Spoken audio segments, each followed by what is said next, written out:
എല്ലാ ഗെയിമുകൾക്കും ഒരു റീമേക്ക് ഒന്നും അർഹിക്കുന്നില്ല അല്ലേ? കാരണം ചില ക്ലാസിക്കുകൾ റീമേക്ക് ഒന്നും ചെയ്യാതെ അൺടച്ച്ഡ് ആയിട്ട് തന്നെ ഇരിക്കുന്നതായിരിക്കും ഏറ്റവും നല്ലത്. കാരണം രണ്ടാമതെടുത്ത് ആ ഉണ്ടാക്കി വെച്ചേക്കുന്ന സാധനം നശിപ്പിച്ച് കളയണ്ടല്ലോ. പക്ഷെ ചില ഗെയിമുകൾ അങ്ങനെയല്ല. അതിൻ്റെ ഒരു റീമേക്ക് വരുന്നു എന്ന് അറിയുമ്പോൾ ഏറ്റവും എക്സൈറ്റഡ് ആയി പോകാറുണ്ട് നമ്മൾ.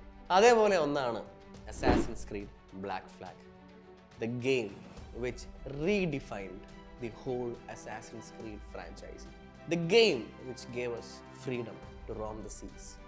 The game which made us feel like Captain Jack Sparrow.